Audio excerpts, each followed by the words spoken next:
Eu quero nesta oportunidade cumprimentar você com a doce e mega paz de nosso Senhor e Salvador Jesus Cristo. Meditemos numa mensagem bíblica para os nossos corações. Temos um versículo base lá em Mateus, capítulo 3, versículo 8, que vai dizer o seguinte: produzi, pois, frutos dignos de arrependimento.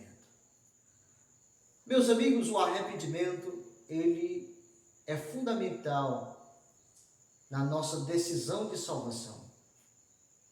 Nós vamos ver tanto os profetas, apóstolos e o próprio Senhor Jesus Cristo exigindo dos seres humanos o arrependimento. Então a mensagem que eu tenho para você é os frutos do verdadeiro arrependimento. Em primeiro lugar, profundo pesar pelos seus pecados diante de Deus.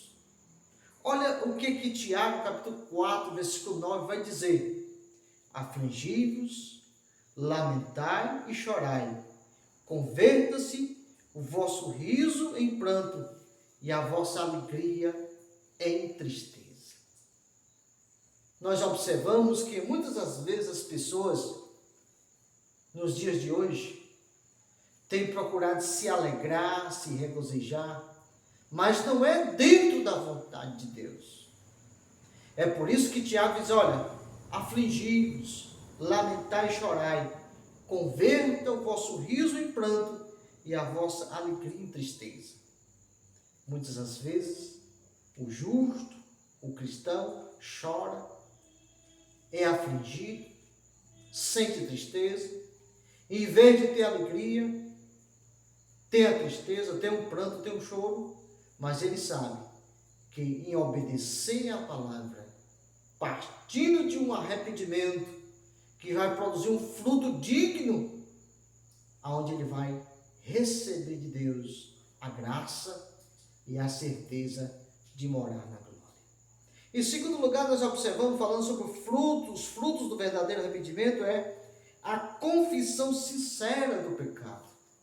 Se faz necessário confessar os pecados, não ao homem, mas confessar ao Senhor Deus, que tem poder para perdoar pecados.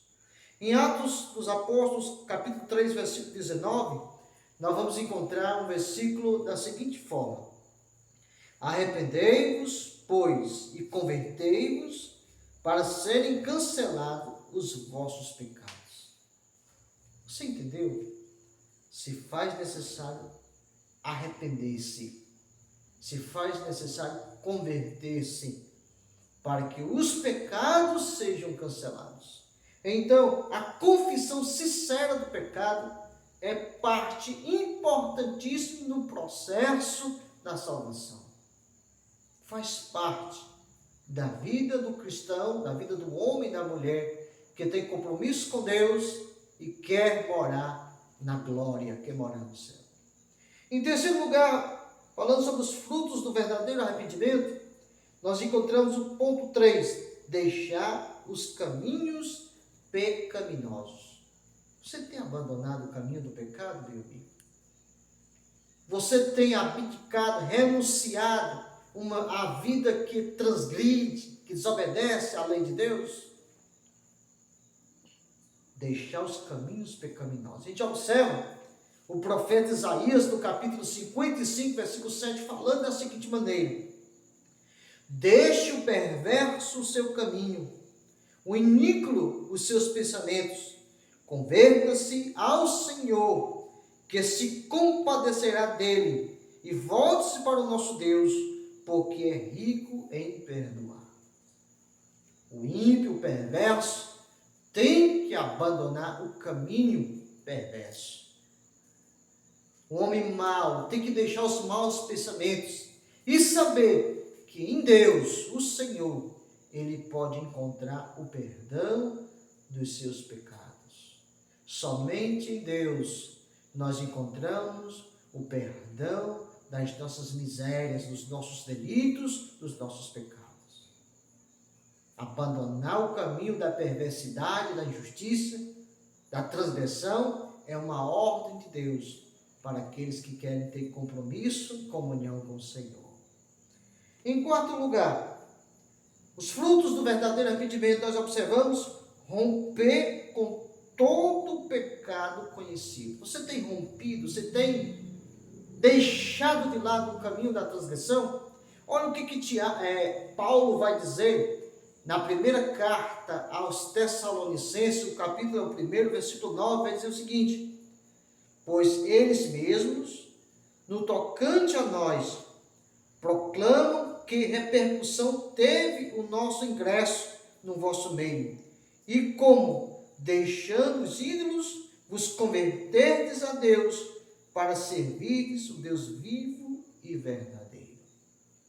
Paulo, ele tinha uma ciência, ele tinha uma consciência que o ingresso dele na comunidade de Tessalônica trazia para aquele povo um alerta e fazia com que o povo entendesse que o caminho dos ídolos trazia prejuízo, mas que este povo era conclamado a se arrepender, se converter e servir o Deus vivo e verdadeiro. Você está entendendo a palavra, meu? Essa palavra é para você também, é para a sua família, é para esclarecimento espiritual. E em último lugar, quinto, os resultados são frutos dignos de arrependimento. Ou seja, os frutos do arrependimento verdadeiro, ele tem resultado. Ele traz algo de extraordinário, de glorioso para a vida do ser humano. O fruto verdadeiro. Se observe bem, é bem enfático a mensagem, é o fruto verdadeiro. Porque existe o fruto falso. Existe um arrependimento que não é um arrependimento verdadeiro, é apenas um remorso. Isso não faz parte. Judas Iscariotes teve remorso. Ele não se arrependeu de verdade. Então a gente observa, meu amigo, que Deus, ele quer que o homem se arrependa.